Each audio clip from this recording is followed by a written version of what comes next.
Yes, thank you very much, Abraham. We spoke of virtual reality. Is the point to get to the feeling place specifically related to a dream job situation? Please clarify the process for me. One would think that it would be. In other words, if you're looking for a dream job, then it seems that doing a virtual reality about that would be more effective. But what we sometimes notice is if there is something that you very much want, that you are very much not living, it's harder for you to do a virtual reality about that than it might be about some other thing. When you are in the state of allowing, you are in the state of allowing.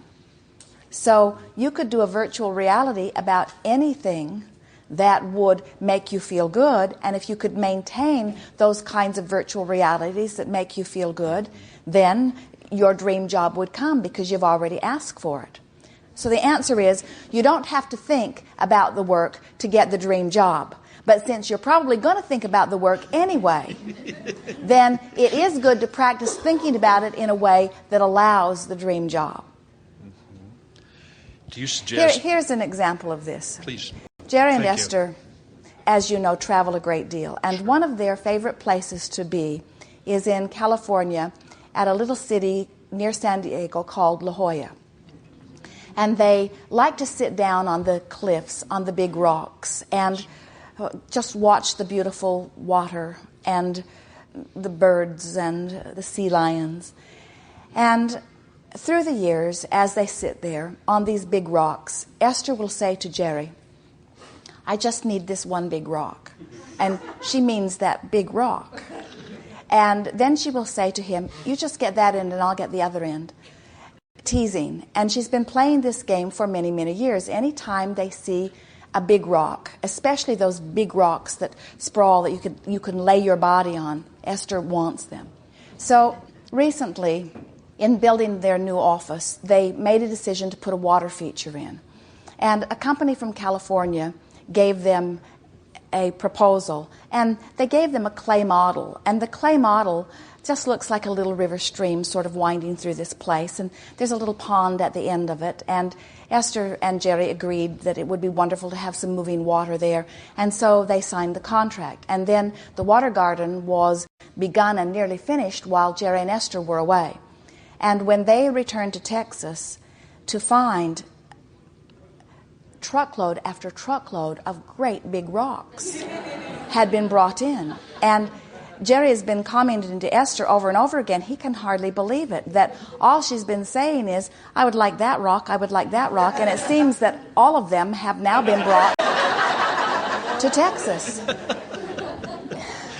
Now, Esther has not been thinking about those rocks. In other words, she has not been missing them or lamenting the fact that she didn't have them or programming for them or doing virtual realities about them either. In other words, everything that you have ever said that you want is on its way to you as long as you are in the place of allowing it to be.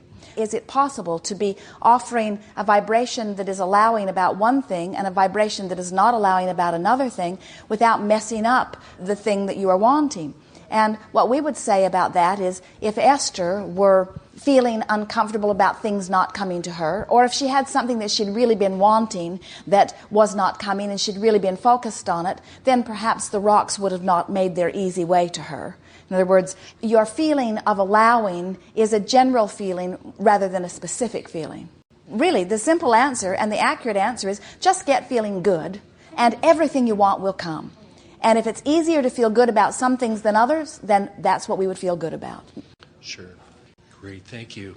I've studied many schools of psychology, and from what I've learned through Abraham, through you, is the simplest, yet most profound and comprehensive. Good is good, bad is bad. And once you remember it, everything that you've learned from other places begins to make sense. In other words, there are a lot of very effective counseling techniques that, when you understand what is at their basis, you understand why they work. Soothing. And it helps you to understand why it will work with one person and not with another once you understand vibration. Yes. Yes. And thank you so much for helping me to realize more, too, about my vibration. I'm ever eager to learn more that my vibration be consistent with my perception. Well, you are usually the last person to really be aware of what your vibration is. Yes. In other words, almost all of you see yourself as it is reflected back through others, rather than as it is offered purely from your own inner being. And when you really decide to start paying attention to the way you feel, that's when you are able to then offer a vibration that attracts to you. Let's say that you have met a stranger and you have an uncomfortable encounter.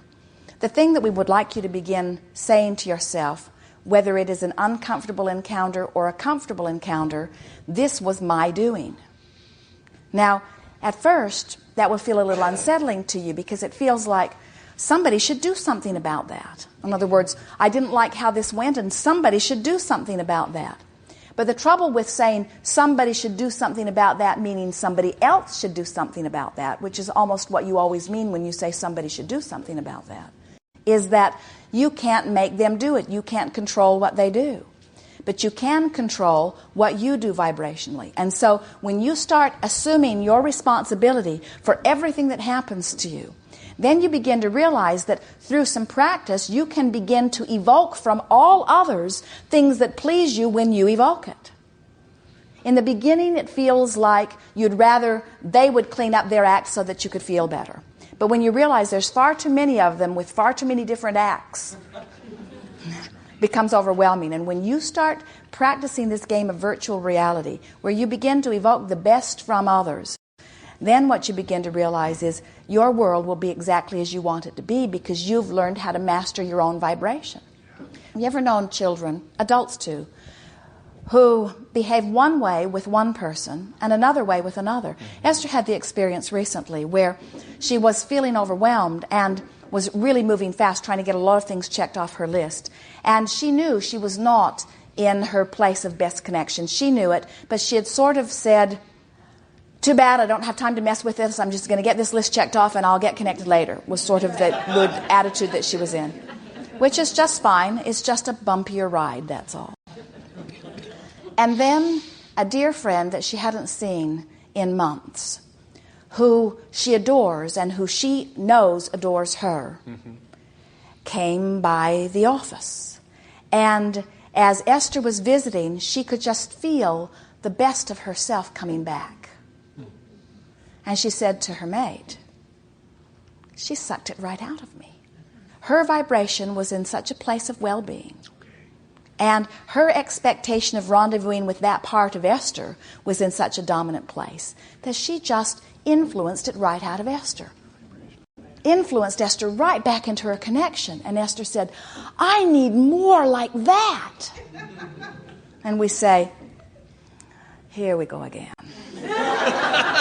Of course it's nice when there are those like that around you, but it's not their job to be there. And it's not their job to do that. It's your job to practice that vibration yourself. And if you will see yourself as that who brings that from others, then you will attract others to you that bring that from you. It's a vicious cycle of well-being, you see.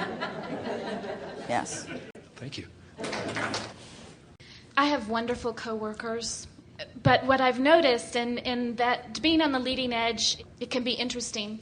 I mean, you know, they ask me, do I take happy pills and so forth? Because, like, I have one coworker who now has just been diagnosed with breast cancer, is going to start chemo, and there's others that have other physical ailments, and I would love to offer them Reiki or offer them Abraham, you know, but I don't want to be tarred and feathered in this little Baptist Bible Belt area that I'm at. You know, I want to keep my cover.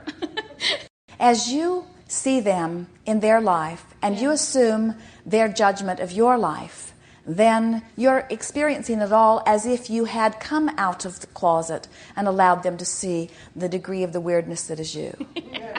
Because you're assuming their response without giving them the opportunity to discover it on their own. In other words, your expectation is that. And what we would encourage all of you to do is to begin practicing the idea that we're all different, but we're all the same. And we are all pure positive energy, and we are all allowing it to different degrees.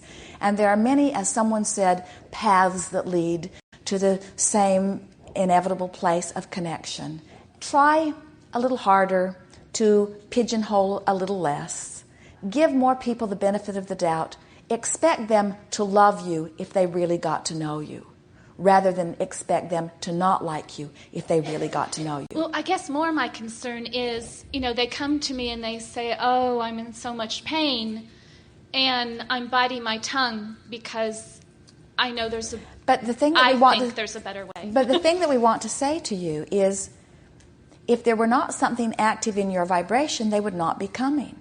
So either the reason they're coming is because you know you've got answers and part of them wants it, or the reason they're coming is because you don't want them to come, or the reason they're coming is because you think they're going about it in the wrong way. In other words, there's something active in your vibration or they wouldn't be coming. So you've either got to stop thinking about them, or what we would do, we would imagine them thriving. We would imagine them receiving guidance from a lot of different sources. We would take each of them that you care about to a virtual reality, and we would fast forward through their experience and imagine the outcome is a very good one, and we would hold that image. In fact, we think that that is part of the reason that they come to you, because they do feel optimism from you, and in most cases they could use a strong dose of optimism.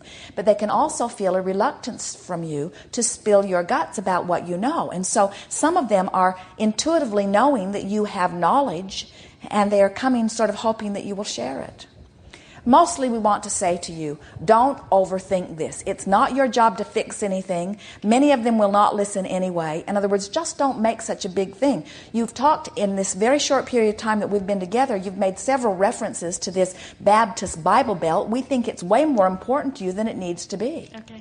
In other words, there are a whole lot of mixtures of energy within this environment. In other words, there are a whole lot of energies that have nothing to do with any kind of religion. You are all first and foremost source energy, and the label of your religion or the label of your politics doesn't have anything to do with that. You are much more in vibrational harmony with one another than any of you will ever know. Some of you are very vibrationally tied together. And so we're not encouraging you to bring yourself out into the open and give somebody information that they're not ready for. We're not encouraging that at all. But we do not think that optimism is something that is a big mystery. We don't think anticipating well-being is something that is a great mystery. We don't think laughing and smiling in the face of adversity is a very big mystery. And we don't think it outs you in any way.